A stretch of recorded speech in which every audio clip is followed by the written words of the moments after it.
वाणी चल रही थी 7-8-65 की, तीसरे पेज के मध्य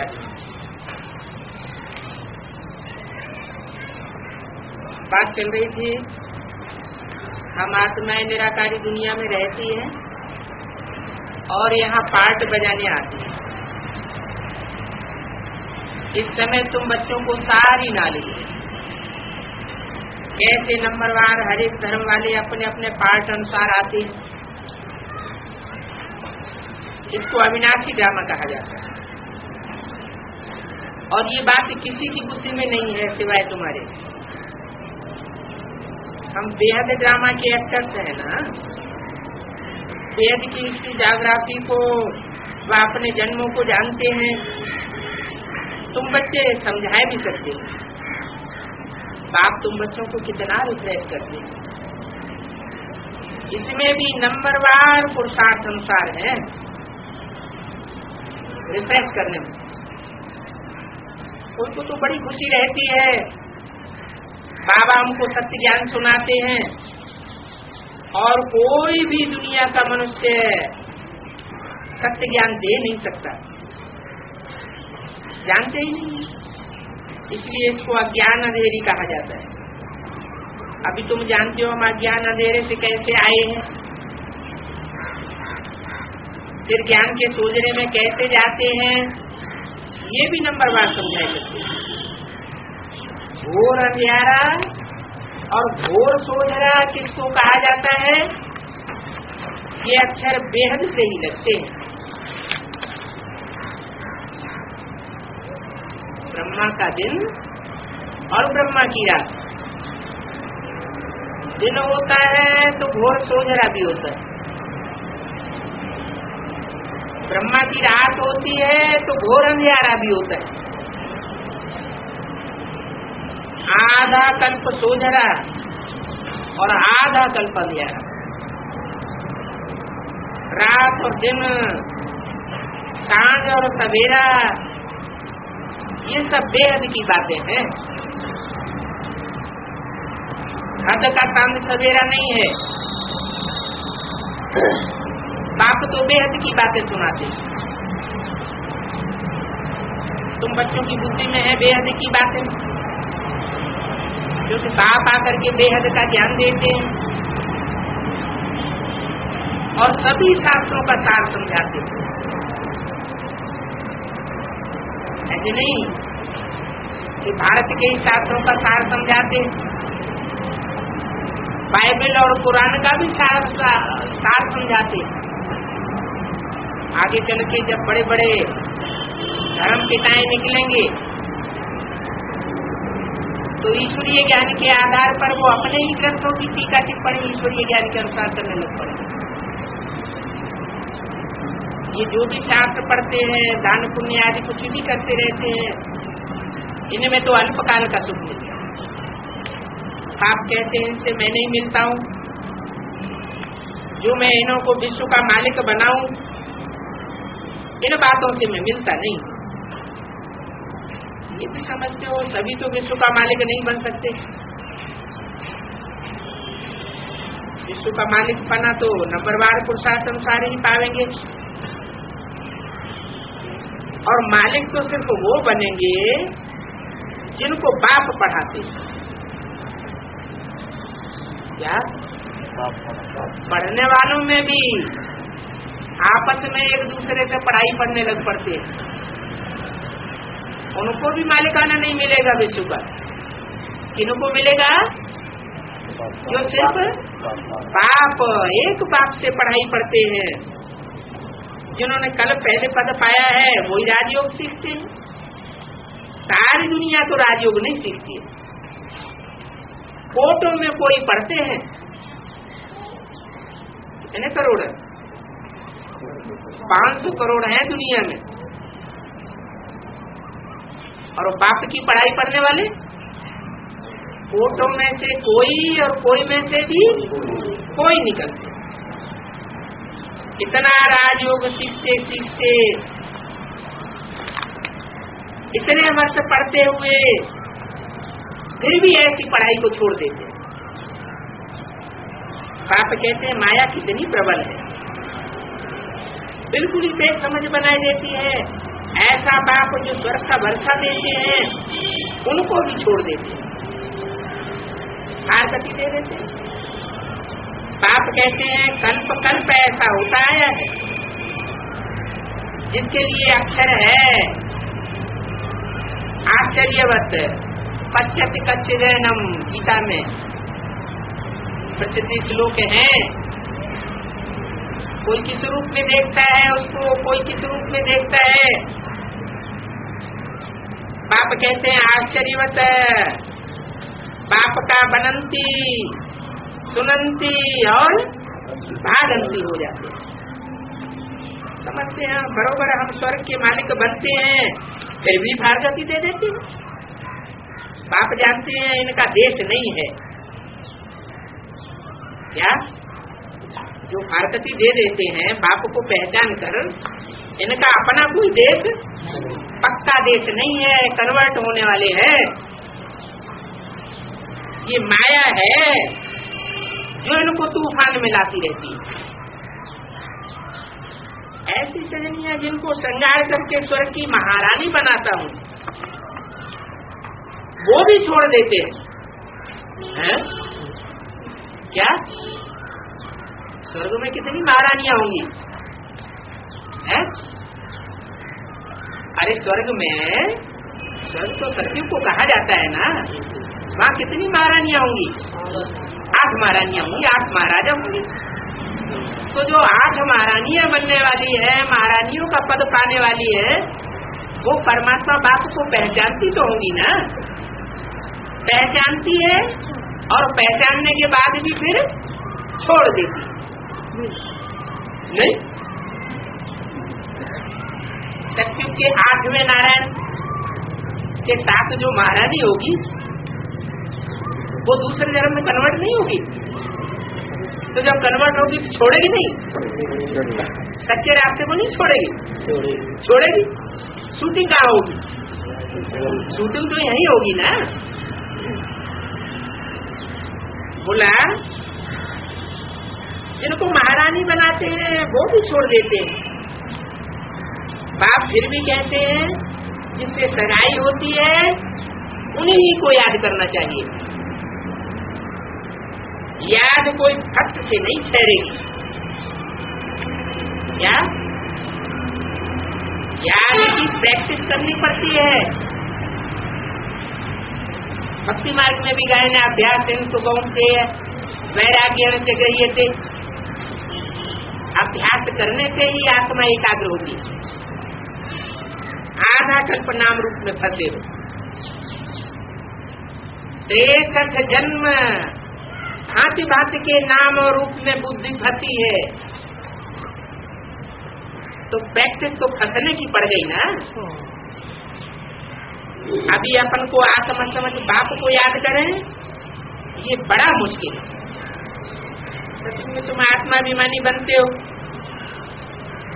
परंतु वहाँ परमात्मा को नहीं जानते हो। और यहाँ तुम घड़ी घड़ी आत्माभिमानी बनते हो, घड़ी घड़ी देह अभिमानी बन पड़ते हो, लेकिन यहाँ तुम बाप को जानते भी हो। परमात्मा बाप को सिर्फ एक बार ही जानना होता है। यहाँ तुम आधा कल्प देह अभिमानी बन जाते हो। ये भी नहीं समझते हो हम आत्माओं को ये शरीर छोड़ करके फिर दूसरा पार्ट लेकर के बजाना है। जब दूसरा पार्ट बजाना ही है तो रोने की तो दरकार ही नहीं। जबकि बाप द्वारा तुम सुखधाम का वर्षा पा रहे हो तो कितना खुशी होनी चाहिए। 7-8-65 की वाणी का चौथा पेज। तो हम क्यों नहीं इन बातों पर अटेंशन देवे और अटेंशन दे करके स्कॉलरशिप लेवे। बल बच्चे कब अपने से प्रतिज्ञा भी करते कि हम बाप को कब नहीं भूलेंगे, फिर भी माया भुला देती है। माया बड़ा जोर से तूफान लगाती है।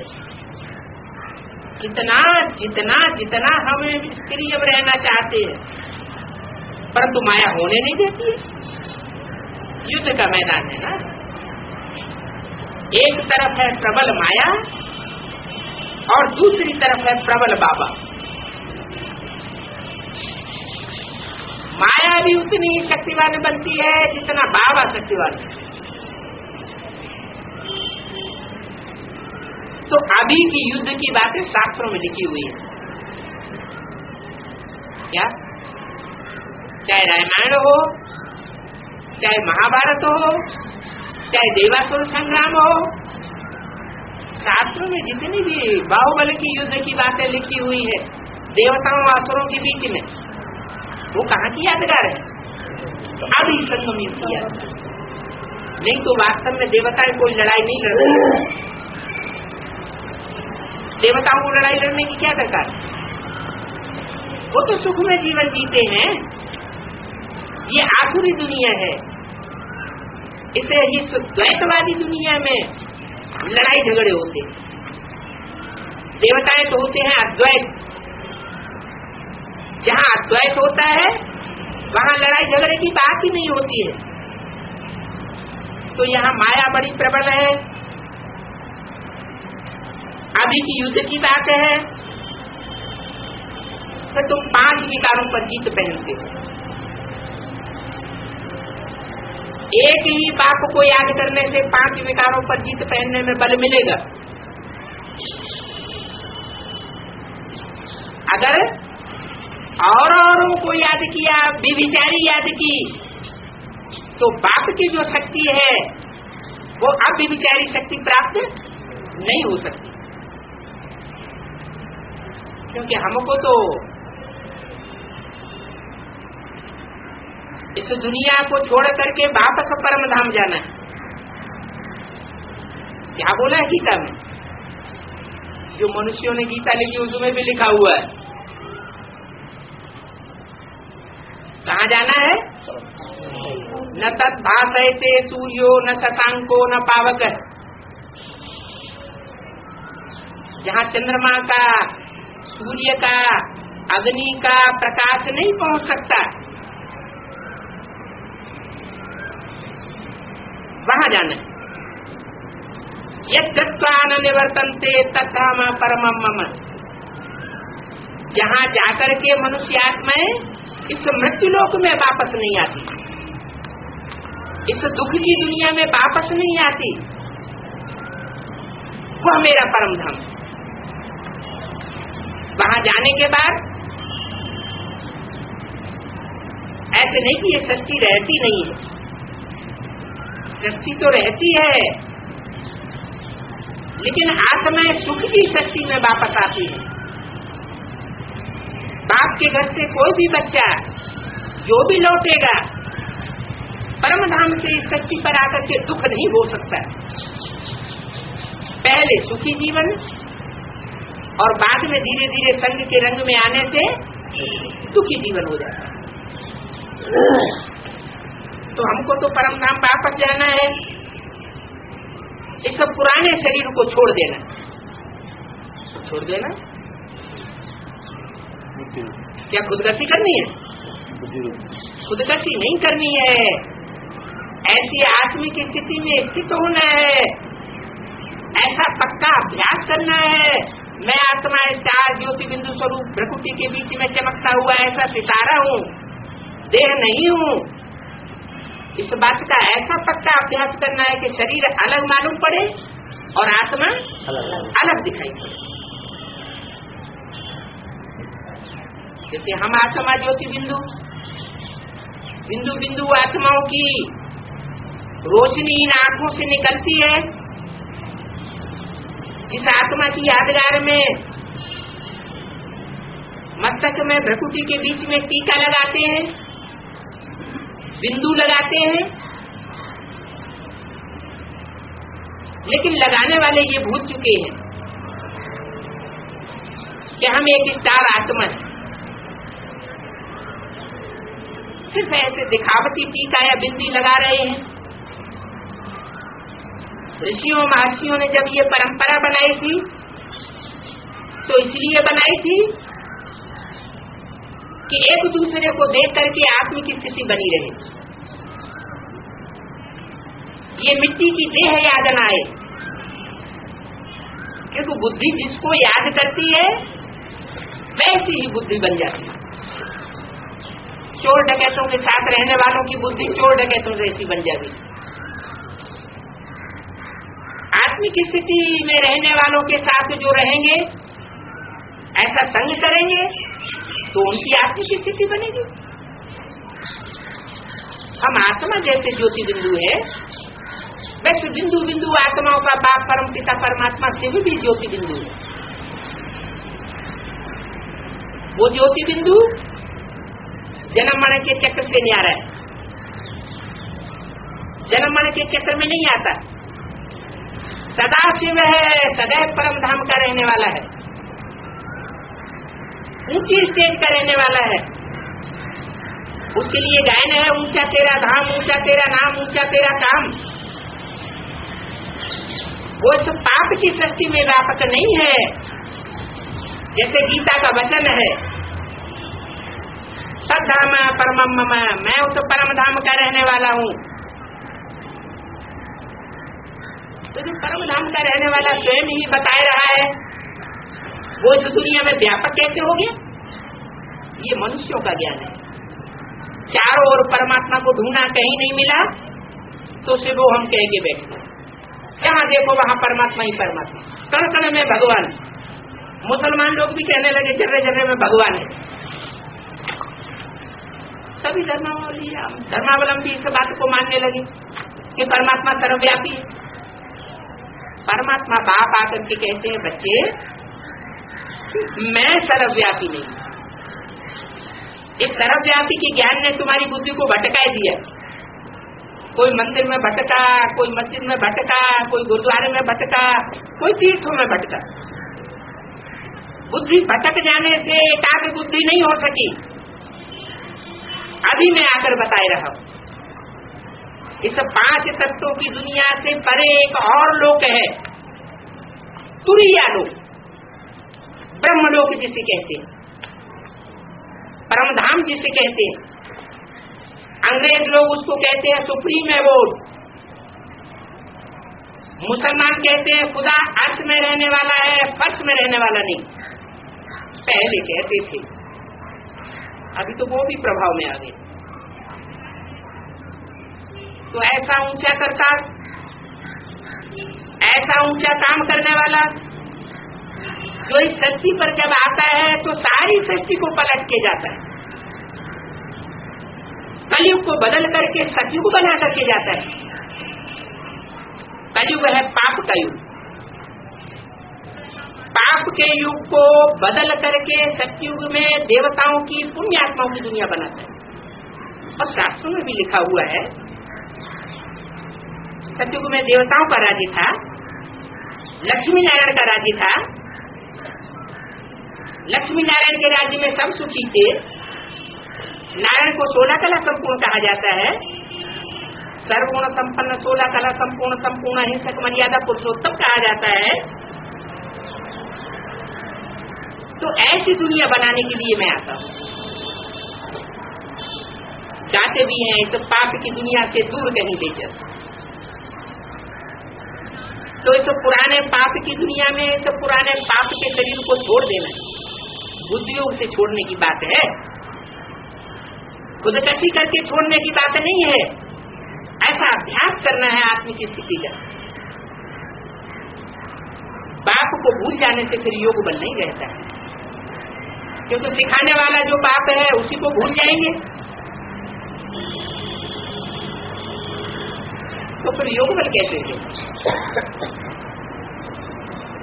माया को चांस मिल जाता है, झट से थप्पड़ लगाई देती है देहभान का, आत्मा देहभान में आ जाती है। देहभान में आने से 5 विकार पैदा होते हैं। अगर अपन को आत्मा समझे, दूसरे को भी आत्मा समझे, तो स्त्री पुरुष की दृष्टि गायब हो जाती है।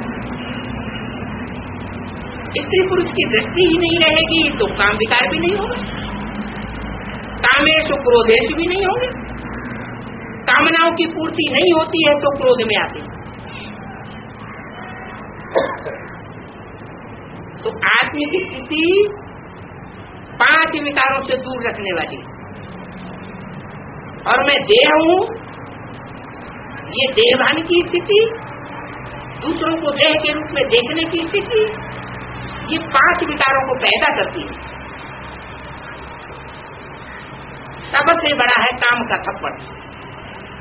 5 विकारों का जब नाम गिनाते हैं सबसे पहला कौन सा आता है? नाम गिनाते हैं तो कहते हैं काम, क्रोध, लोभ, मोह, अहंकार। तो सबसे जो मुखिया है 5 विकारों का वो है काम विकार। पाप कहते हैं बच्चे नंबर 1 ये भूल है, इस काम विकार को भ्रष्टाचार कहा जाता है।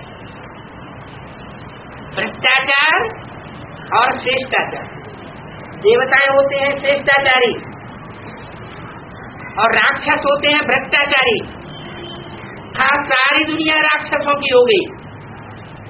भगवान ने ये राक्षसी दुनिया नहीं बनाई थी, भगवान ने तो आकर के श्रेष्ठाचारी दुनिया बनाई थी। श्रेष्ठाचार सिखाया था। श्रेष्ठ इंद्रियों से आचरण करने को कहा जाता है श्रेष्ठाचार, और भ्रष्ट इंद्रियों से आचरण करने को कहा जाता है भ्रष्टाचार। भ्रष्ट इंद्रियों का जो पाप प्यार है, जो भूत की पैदाइश है, उससे दुनिया का पतन होता है। उस दुनिया की शुरुआत ही तब से होती है जब से दुनिया में दूसरे दूसरे धर्मों का आगमन होता है। आज से 2500 साल पहले इब्राहिम आए, उन्होंने इस्लाम धर्म चलाया। बाद में 250 वर्ष के बाद महात्मा बुद्ध आए, उन्होंने बौद्ध धर्म चलाया। द्वैतवाद में से द्वैतवाद फैलता चला गया। पहले एक ही धर्म था, आदि सनातन देवी देवता धर्म। उस आदि सनातन देवी देवता धर्म की एक बाप ने आकर के स्थापना की थी, इसलिए एकवाद था, अद्वैत था। द्वैत था ही नहीं। अद्वैत से ही देवताओं की रचना होती है, और द्वैतवाद से अनेक धर्मों के आने से राक्षसी धर्मों की स्थापना हो जाती है। भगवान आकर के देवता बनाता है।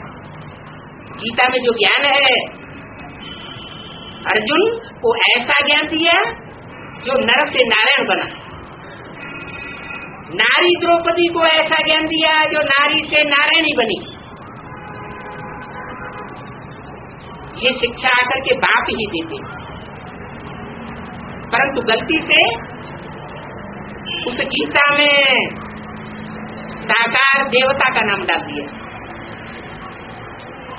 किसका नाम डाल दिया? कृष्ण का नाम डाल दिया।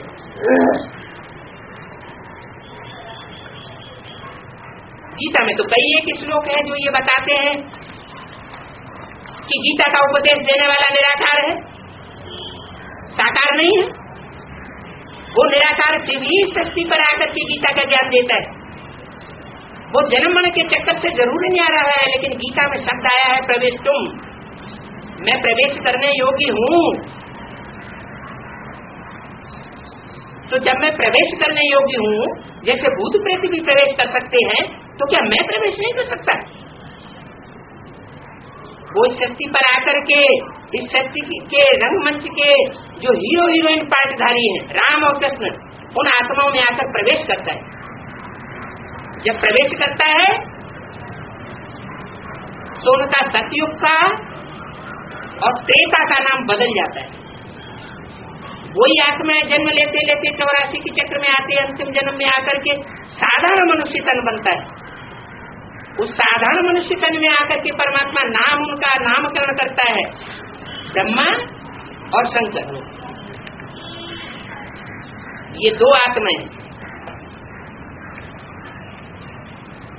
ब्रह्मा, ब्रह्म माने बड़ी और माँ माने माँ।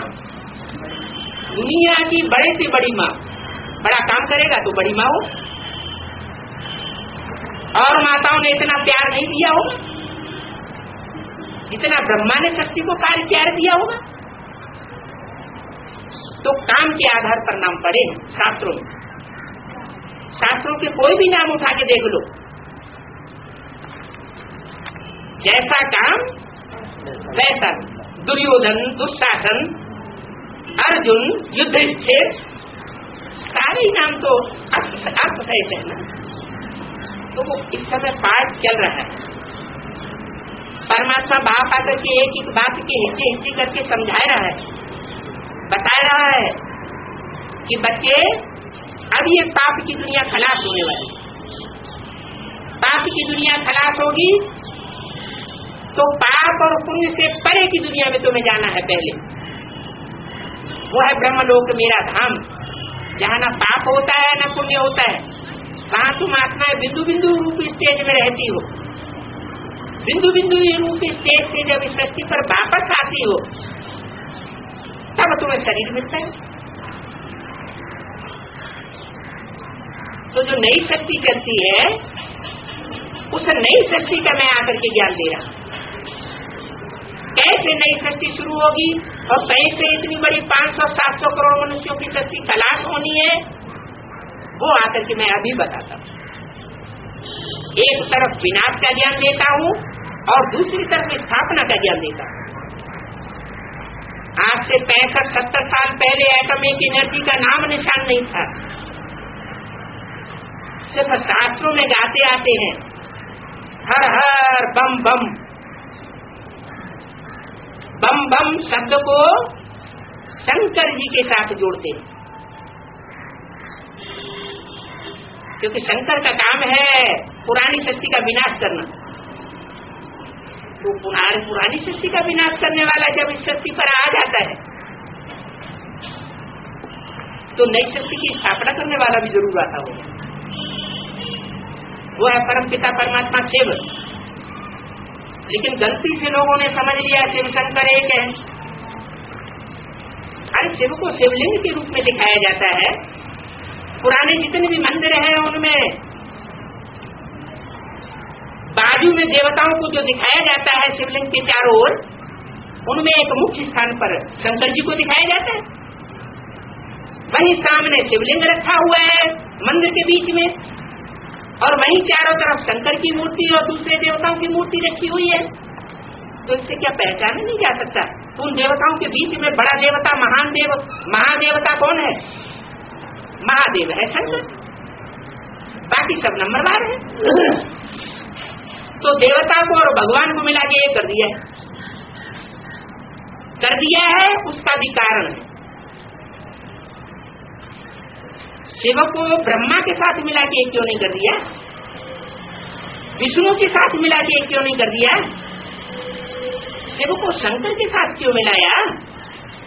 कुछ तो कारण होगा।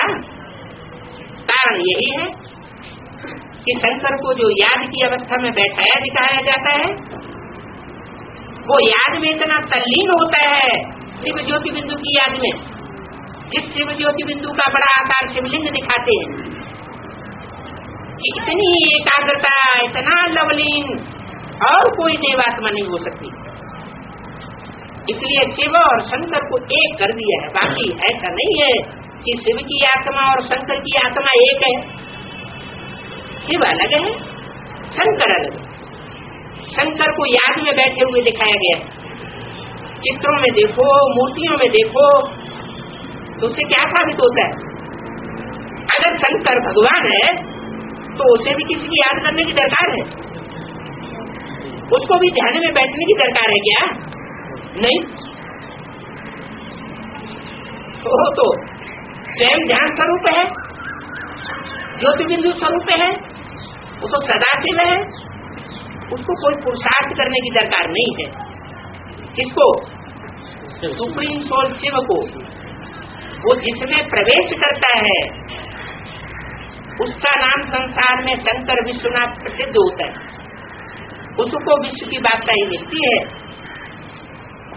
किसी को विश्व की बादशाही मिलती नहीं बाहुबल से। एक शंकर को ही दिखाया गया है चित्रों में कि योग बल से विश्व की बादशाही प्राप्त की। तो वो शंकर ने भ्रष्टाचार को दूर किया होगा। भ्रष्ट इंद्रियों का जो आचरण आज दुनिया में फैला हुआ है, वो भ्रष्टाचार की संतति को खलास किया होगा। इसलिए गायन है, शंकर ने क्या भस्म किया? कामदेव को भस्म किया। और किसी देवता के लिए इस बात का गायन नहीं है क्या कि कामदेव को भस्म किया हो। कामदेव जो मुखिया है वो का विकार, उस मुखिया विकार को ही भस्म कर दिया जाएगा तो दूसरे विकार तो अपने आप बाहर खड़े होंगे।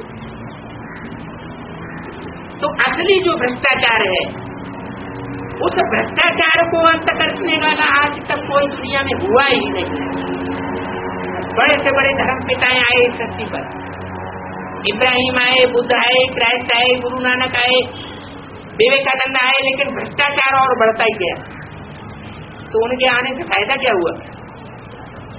दुनिया नीचे गिरती गई तो आने से फायदा हुआ या नुकसान हुआ? जरूर ज्ञान उनका कुछ अधूरा है।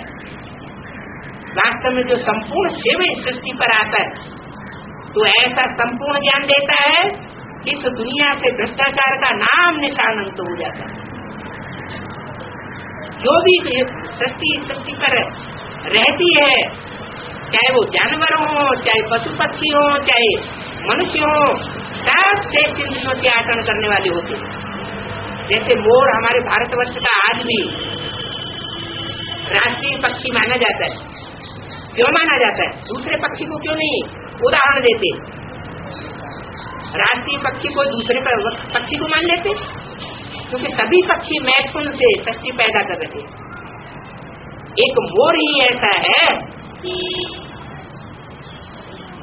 जो मोरनी मोर के नाचते समय उसका आंसू पीती है और उससे गर्व रह जाता है। माने मिसाल के लिए आज भी दुनिया में एक ऐसी पक्षी की बात कायम है और वो भारत का राष्ट्रीय पक्षी माना जाता है, जिससे ये साबित होता है कि इस दुनिया में श्रेष्ठाचारी संतान भी कभी हुई थी। ये कोई असंभव बात नहीं है कि श्रेष्ठ इंद्रियों से जो ज्ञानेंद्रियां हैं उनसे श्रेष्ठ दुनिया कैसे पैदा होगी, श्रेष्ठ सृष्टि कैसे बनेगी। अभी बाप ये बातें बताए रहे, ये कंसंट्रेशन की बात है। आज मनुष्य की बुद्धि कौड़ी तुल्य हो गई है, क्योंकि कौड़ी में ही बुद्धि लगी रहती है। काम विकार प्रधान होने की वजह से और स्त्रियों में अपनी देह का ज्यादा होने की वजह से कौड़ी की याद मुख्य हो गई। कौड़ी का सेप ही याद आता रहता है। तो जहाँ कंसंट्रेशन होगा वही शक्ति की, वही बुद्धि की सारी पावर, शरीर की सारी पावर निचोड़ के इकट्ठी हो जाएगी। तो काम इंद्रियों में सारी शक्ति इकट्ठी हो जाती है। भ्रष्ट इंद्रियों में जब सारी शरीर की और बुद्धि की शक्ति इकट्ठी हो जाती है तो मनुष्य का पतन होगा या उत्थान होगा?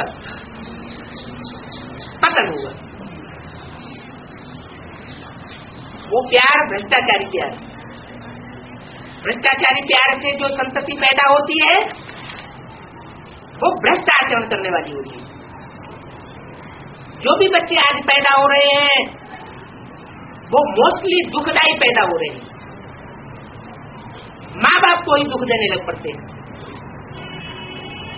नहीं तो रचना रचयिता के सुख के लिए पैदा की जाती है, उल्टा हो जाता है। अभी बाप आए हैं उल्टों को सुलटा बनाने के लिए, भ्रष्टाचारियों को श्रेष्ठाचारी बनाने के लिए। भ्रष्टाचारी का टाइटल क्रोध से नहीं होता है। क्या कहा है? कोई क्रोधी हो तो क्रोधी को भ्रष्टाचारी का टाइटल दिया जाए, ये रंग बात। पतित बनने से ही ये टाइटल मिलता है और पतित होते हैं काम विकास। क्या किसी को क्रोध आता है तो वो क्रोध कौन सी विशेष इंद्रियां हैं जिनसे झलकता है क्रोध? है आंख शिष्टाचारी है या भ्रष्टाचारी है? आंख तो ज्ञानेंद्रिय है ना, तो ज्ञानेंद्रियों में सारी ताकत जाके इकट्ठी होती है। तो शक्ति का ऊर्ध्वगमन हो रहा है, यह नीचे जाती है शक्ति क्रोध के समय। ऊर्ध्वगमन तो होता है, लेकिन वो ऊर्ध्वगमन जो है वो दूसरों को नीचा दिखाने के लिए होता है, दूसरों को परास्त करने के लिए होता है, इसलिए उसमें पावर नहीं रहती। अभी बाप आए हैं, बच्चे ये काम और क्रोध तुम्हारे महाशत्रु है, इनकी असलियत को जानो। क्रोध भी उतना ही नीचे गिराने वाला है जितना काम विकार नीचे गिराता है। काम विकार मनुष्य जब भोगता है तो स्त्री पुरुष ऐसे समझते हैं बड़ा प्यार कर रहे हैं एक दूसरे को, प्यार नहीं कर रहे हैं और ये एक दूसरे को मार रहे हैं, गड्ढे में गिरा रहे हैं। वो बात किसी की बुद्धि में नहीं आती। बाप ही आकर के ये बात सिखाते हैं कि बच्चे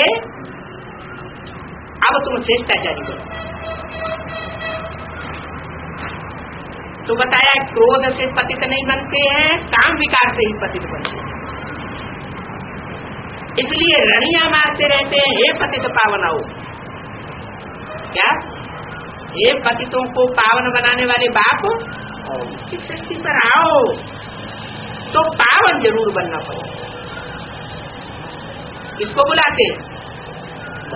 पतित पावन आओ कह करके किसको बुलाते हैं? कृष्ण को बुलाते हैं। कृष्ण बच्चे को बुलाते हैं नहीं, किसको बुलाते हैं?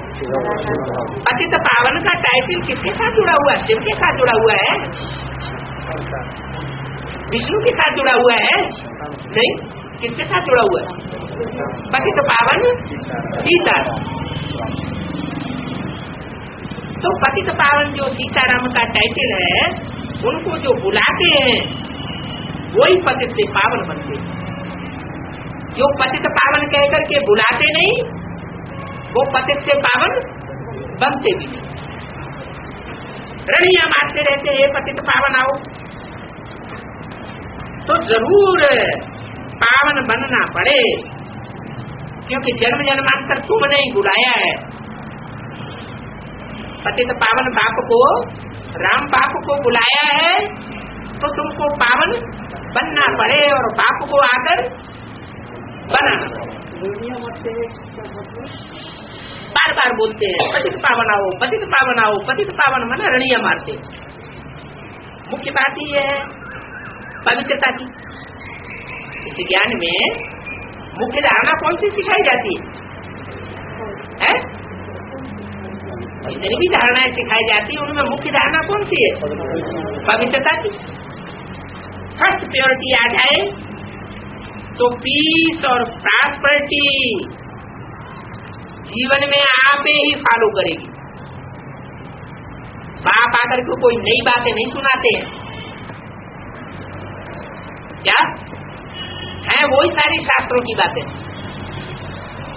तुलसीदास ने पहले ही बोल दी है, जहाँ सुमति तहाँ संपत्ति नाना, जहाँ कुमति तहाँ विपत्ति ले जाना।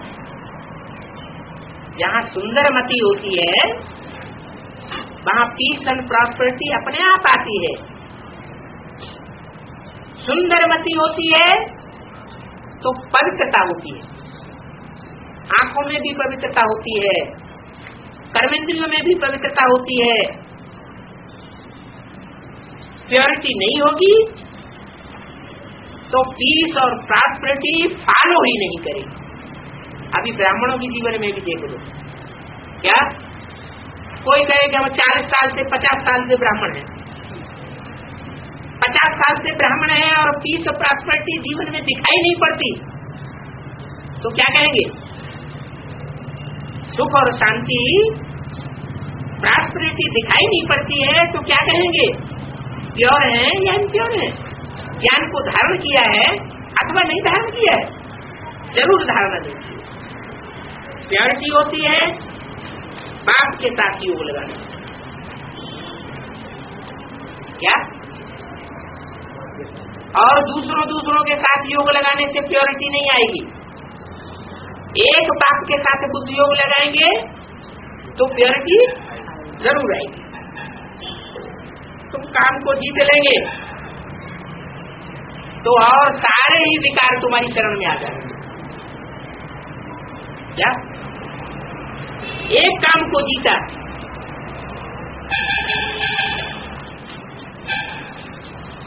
तो काम को, एक को तो एक ही पहले जीतेगा, जिसका शास्त्रों में गायन है। किसका गायन है? शंकर का गायन है ना। कामदेव को भस्म किया, फिर उसके नंबरवार बच्चे भी होंगे। जो नंबरवार बच्चे हैं वो माला के रूप में दिखाई जाते हैं। माला गले में भी दिखाई जाती है, माला भुजाओं में भी दिखाई जाती है, माला सर के ऊपर भी दिखाई जाती है। जो ज्यादा प्यारा बच्चा होता है तो बाप उसको प्यार से कहाँ चढ़ा के रखता है? सिर पर चढ़ा के रखते हैं ना, सिर पर चढ़ा के रखा हुआ है तो ज्यादा प्यारा होगा ना। तो कितने बच्चे ऐसे प्यारे निकलते हैं जो पहले काम विकार को जीतते हैं और पांचों ही विकारों को जीतते हैं आखिरी। तो ये समझने की बातें हैं, ये कोई दंत कथाएं नहीं है क्या कि शंकर जी ने कामदेव को भस्म कर दिया। कोई देवता को भस्म नहीं कर दिया, अपने अंदर की ही जो कमजोरी थी उस कमजोरी को भस्म कर दिया। वो तो भक्ति मार्ग में बहुत सुनी है, किताबें पढ़ी है, दंत कथाओं वाली। अभी ये ज्ञान की बातें तुम सिर्फ एक जन्म में सुनते हो क्या?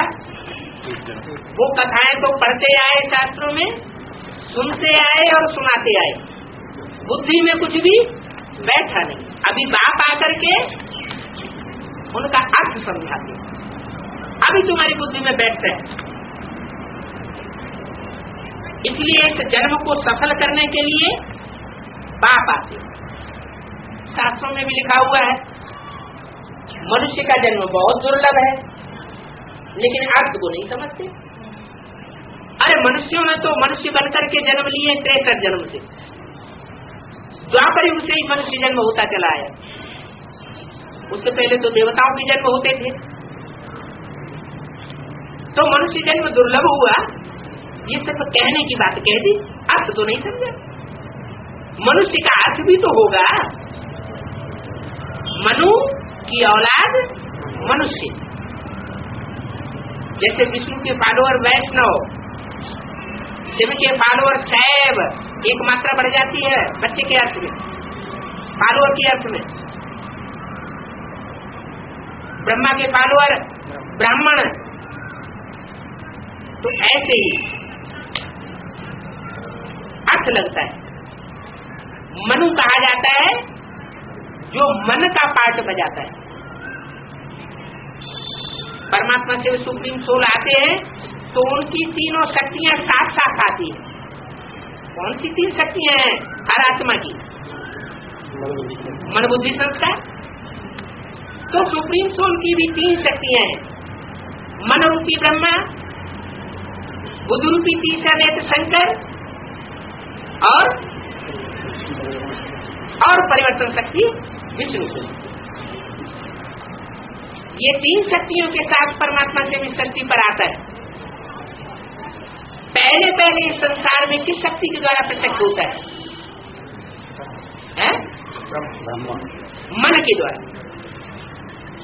मनु, सारी शक्ति मनु की औलाद हो जाती है। तो क्या द्वापर युग से जितने भी जन्म मनुष्यों ने लिए हैं उन जन्मों में कहेंगे कि मनु की औलाद है? उसको मनु की औलाद नहीं कहेंगे, वहां मनु होता ही नहीं।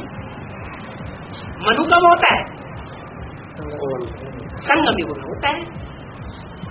63 जन्मों में से जो लास्ट जन्म होता है, उस लास्ट जन्म में परमात्मा बाप आकर के मनु के द्वारा सृष्टि आरंभ करते मनुष्यों की। वो मनुष्य जन्म दुर्लभ है।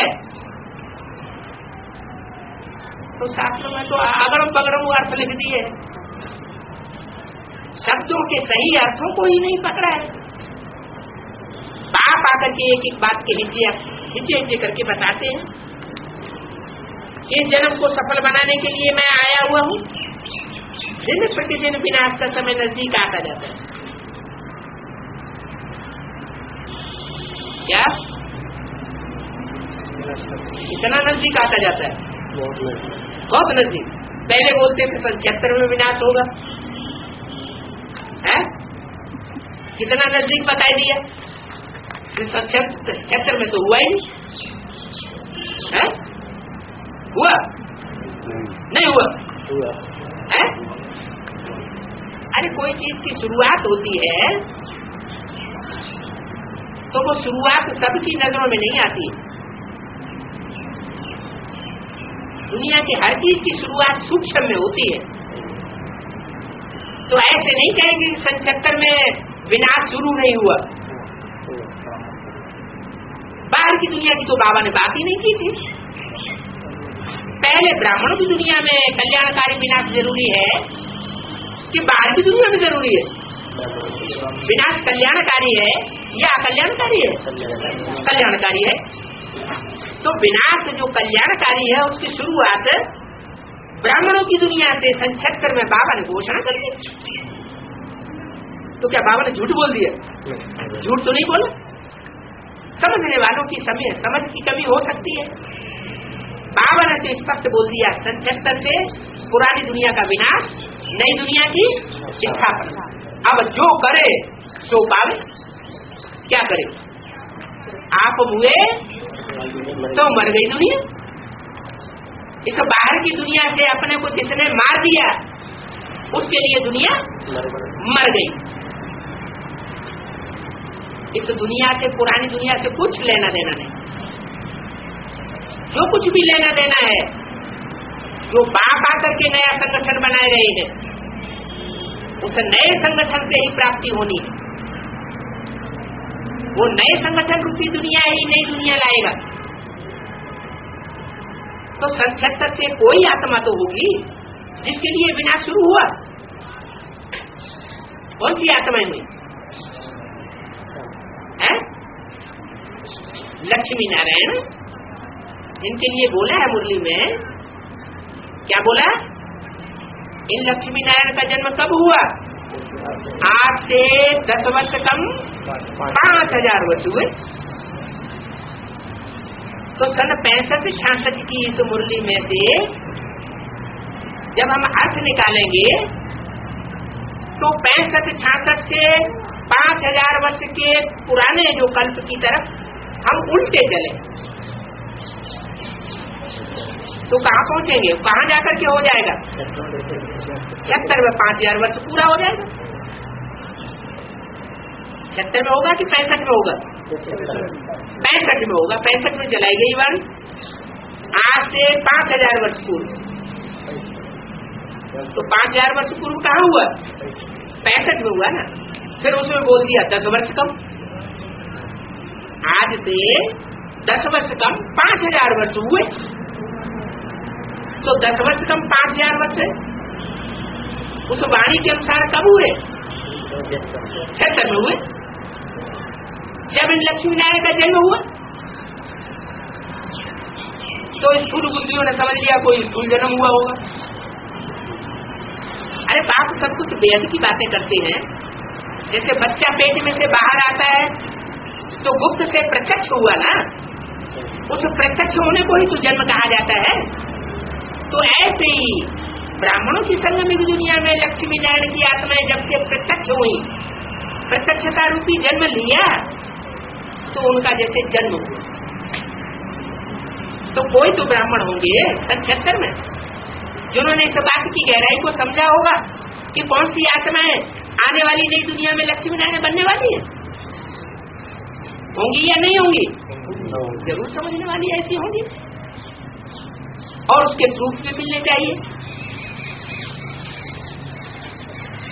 दिल्ली में कल्पांत नामक अखबार छपता था उस समय, श्रीनगर से, उसमें 10-11 नगाड़े छापे गए, इन सब बातों का डिटेल दिया गया। उन नगाड़ों की अभी संकलित करके एक पुस्तक बन गई संजीवनी। संजीवनी सारी बातें दी हुई। तो सन 76 में लक्ष्मी नारायण का जन्म बेहद के रूप से हो गया। ये बेहद का ज्ञान है, दिव्य जन्म होता है यहाँ हद के जन्म की बात नहीं है। जैसे लक्ष्मी नारायण को अपने स्वरूप का पता लग जाता है कि हम लक्ष्मी नारायण बनने वाले हैं, हमारी आत्मा का पार्ट नई दुनिया में लक्ष्मी नारायण का है, ऐसे ही हर आत्मा को, ईश्वरीय ज्ञान लेने वाले हर ब्राह्मण बच्चे को अपने पार्ट का पता चलना चाहिए। हु एम आई, नई दुनिया में पार्ट बजाने वाला मैं कौन सी देवात्मा हूँ, नंबर वारी प्रत्यक्ष होंगी।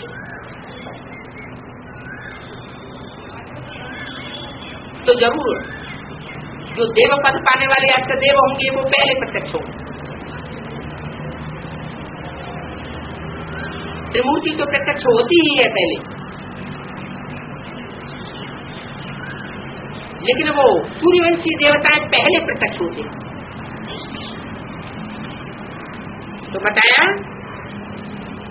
अभी दिन प्रतिदिन विनाश का समय नजदीक आता जाता है।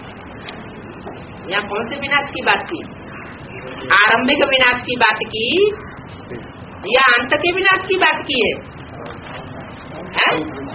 अंत के विनाश की बात की है। जो फाइनल विनाश होगा वो दिन प्रतिदिन नजदीक आता जा रहा है।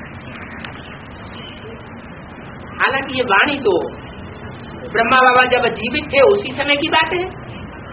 क्या 65 है 68 तक की कोई वाणी होगी जहाँ से ये रिवाइज कोर्स की मुरली उठाई गई है? तो उससे साबित होता है कि बाबा ने तो बता दिया दिन प्रतिदिन विनाश का समय नजदीक आता जाता है, और बाबा ने वो घोषणा भी कर दी कि सन 76 से पुरानी दुनिया का विनाश और नई दुनिया की स्थापना हो जाएगी।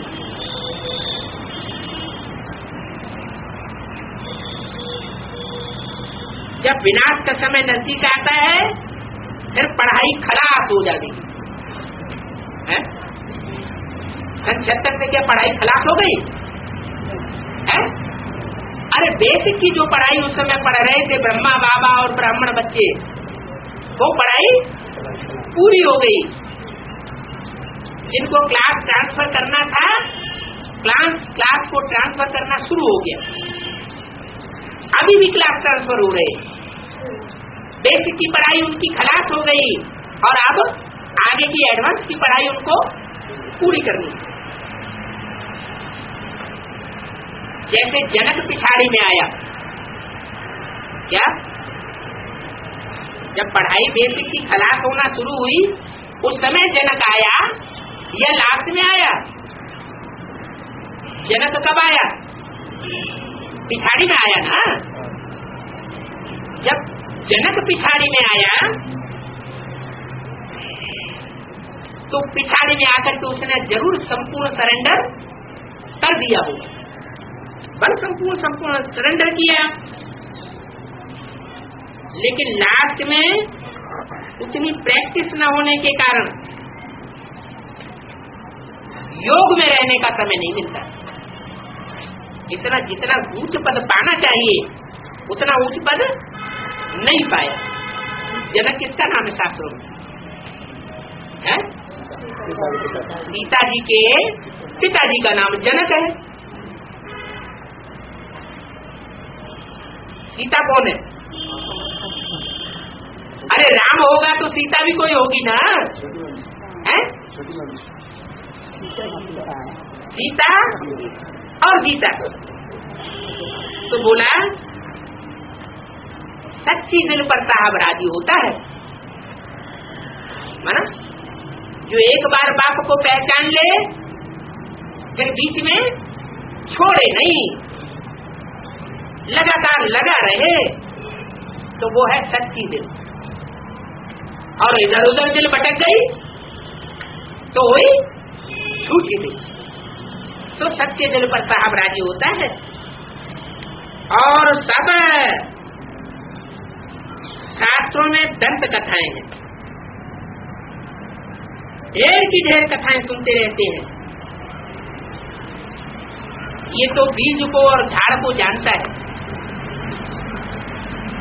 कितने समय से समझाते आते हैं, कितने समय से योग में रहते हैं, फिर भी कर्म भोग तो होता ही है।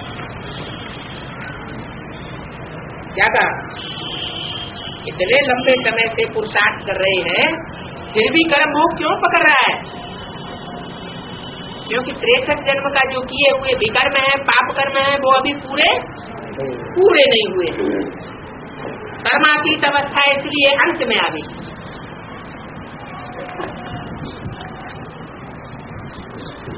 अंत कब होगा? है जब स्थूल विनाश शुरू होगा तो समझो अंत है। और विनाश कब होगा? जब पूरी स्थापना हो जाएगी। तो कर्मातीत अवस्था अंत में आवेगी। अभी तुम कर्मातीत बनने का पुरुषार्थ करो। क्या कर रहे हो? कर्मातीत बनने का पुरुषार्थ कर रहे हो। ऐसा पुरुषार्थ, कर्मेंद्रियों से कर्म करते रहो, लेकिन कर्म करते हुए भी बुद्धि उपराम बनी रहे, कर्मेंद्रियों से अतीत बनी रहे, कर्मेंद्रियों के लेप छेप में बुद्धि न फंसे। ऐसा तुम कर्मेंद्रियों को कंट्रोल करने का पुरुषार्थ कर रहे हो। अभी हम जाते हैं तो हमारे सभी दुख दूर हो जाने, शरीर छोड़ने के बाद आत्मा अलग हो जाती है। क्या कहा? तो छोड़ दो शरीर। है? शरीर छोड़ने के बाद आत्मा अलग हो जाती है तो शरीर छोड़ देना चाहिए ना। ब्रह्मा बाबा ने भी शरीर छोड़ दिया, नहीं छोड़ना चाहिए। है? हाँ, शरीर छोड़ने की बात नहीं है। शरीर छोड़ना माना देह भान छोड़ना। ऐसी पक्की प्रैक्टिस हो जाए कि जैसे देह भान हमको पकड़े नहीं,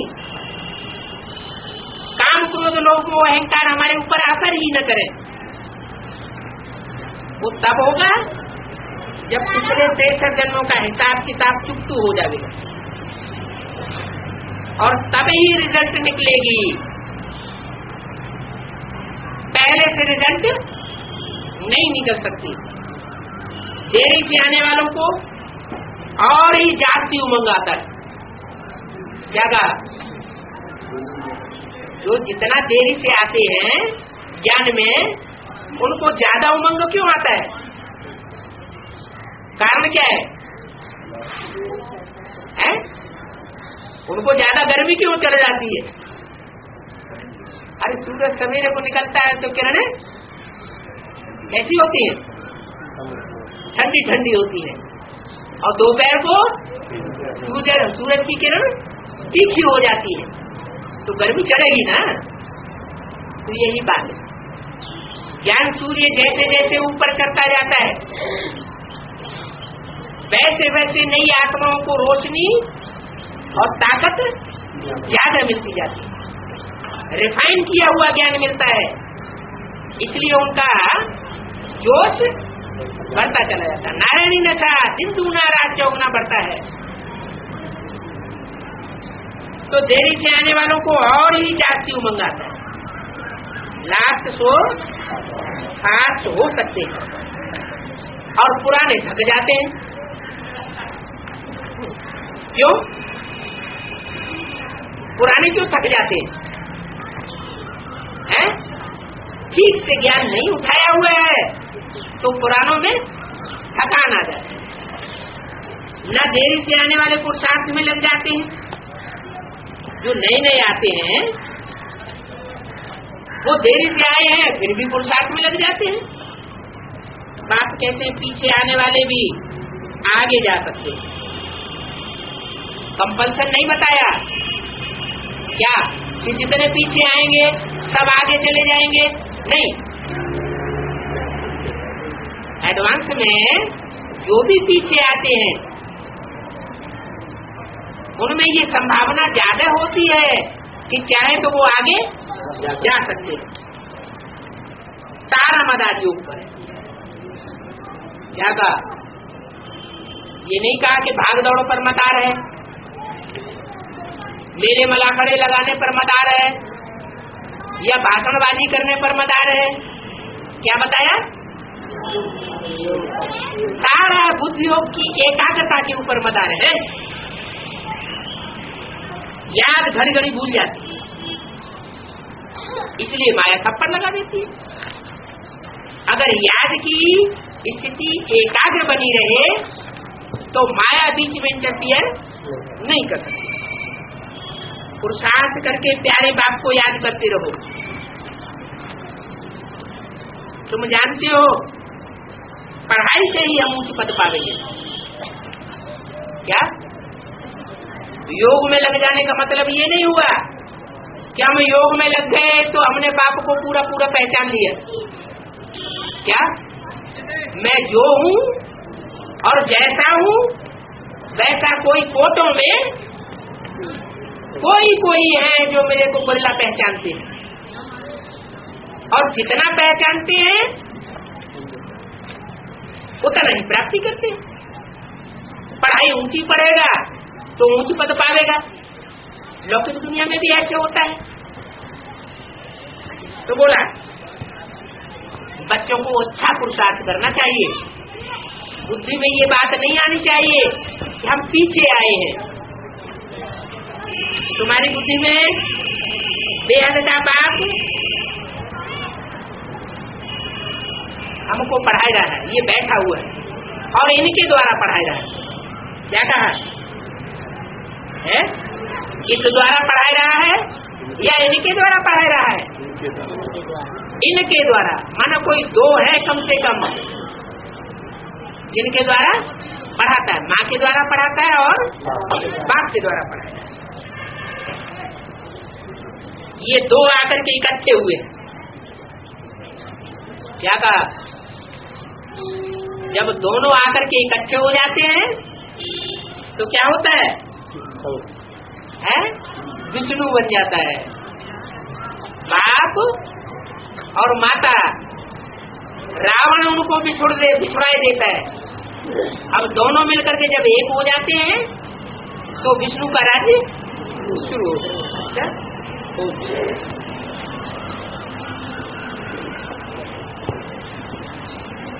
एक दो से क्लास करो। क्लास माना संगठन। संगठन में बैठोगे तो ताकत ज्यादा मिलेगी, दुगनी ताकत मिल जाएगी। अगर अकेले बैठोगे तो उतनी ताकत नहीं मिलेगी। चलो संगठन में बैठ करके संस्कार तो मिलाने पड़ते हैं। संस्कार तो आपस में टकराते हैं, है ना, क्योंकि विषय जिसकी भरी हुई जिंदगी है तो विषैली जिंदगी होने की वजह से सब आपस में टकराने लगते हैं। लेकिन फिर भी ईश्वरीय सेवा समझ करके और अपनी आत्मा को आगे बढ़ाने की दृष्टि से जितना संगठन को आगे बढ़ाएंगे उतना अपना फायदा होगा और वाइब्रेशन ज्यादा होगा। क्योंकि इब्राहिम, बुद्ध, क्राइस्ट, गुरु नानक ने गिरजाघर, मंदिर, मस्जिद, गिरजाघर ये क्यों बनाई है? संगठन में ज्यादा ताकत होती है ना। वैसे भी कहते हैं संघौ शक्ति कलौ युगे। क्या कलयुग में सबसे बड़ी शक्ति होती है संगठन में। तो संगठित होकर के अगर रहेंगे तो जैसे 10 धागे मिला दो तो रस्सा बन जाता है। माया तोड़ नहीं सकेगी। और एक एक धागा अलग अलग लेकर बैठोगे तो बुद्धि योग का धागा तो माया अकेले धागे तो तोड़ती रहेगी एक एक करके, तो टूट जाएंगे। आखिर अकेले की ताकत कहाँ तक काम करेगी? क्योंकि हिम्मत की बरखिलाफी कर दी ना। श्रेष्ठ बाप आकर के जो श्रीमत देते हैं उस श्रीमत को फॉलो करना चाहिए ना। अहंकार में आकर के फॉलो नहीं करते, अपने घर में संगठन चलाएंगे ऐसे नहीं। क्या और कोई बात? और अकोले में गई बस, जहाँ पोल हो वहाँ तो जाने नहीं चाहिए। पोल माना कोयला है, नहीं तो संकरण लग जाएगा कोयले का। गीता मंदिर बने हुए हैं, वो इसी समय दिया गया है। ब्रह्मकुमारी आश्रम में बने, क्या बने? गीता मंदिर। गीता मंदिर में आकर के गीता जो भगवान ने पढ़ाई होगी ना, 5 ही पांडव पढ़ते हैं पूरी पढ़ाई है। ये बुद्धि में नहीं आना है 5 ही आ रहे हैं, ज्यादा नहीं आ रहे, जब आवाज निकलेगी बहुत आए। इस आखिरी जन्म में सबको दुख मिल रहा है, इनमें कोई ऐसा है जिसको दुख न मिलता हो? है ज्यादा है, कम है। आपको ज्यादा दुख मिल रहा है तो इसका मतलब आपको ज्यादा सुख मिलने वाला है। हिसाब किताब काट के बाबा ने तो बोला घूमना फिरना भूतों का काम है। दिल हो रही है, दिल हो रही तभी तो पूछ रहे हैं। दिल नहीं होती तो बाबा तो पूछते भी नहीं। हो रही ना दिल है, और फिर वहाँ माया की जो नगरी है, माया की दुनिया है, अमेरिका और क्या मेरे का। बाबा ने तो ऐसी परिभाषा दी है, मेरे हो क्या या माया की नगरी के है? तो माया की नगरी का संकरण लेना है क्या? लेना है तो जाओ, और तो नहीं चलता है। जब उनका टाइम आएगा तो चल पड़ेगा। बाबा ने तो वरदान दिया हुआ है, जो एडवांस ज्ञान में चलने वाले हैं उनका पूरा का पूरा परिवार ज्ञान में चलेगा। क्या हाँ, जो भी है आती है वो सारे ज्ञान में चलेंगे। निश्चिंत हो जाओ, चलेगा। हाँ, तब चलेगा, चलेगा।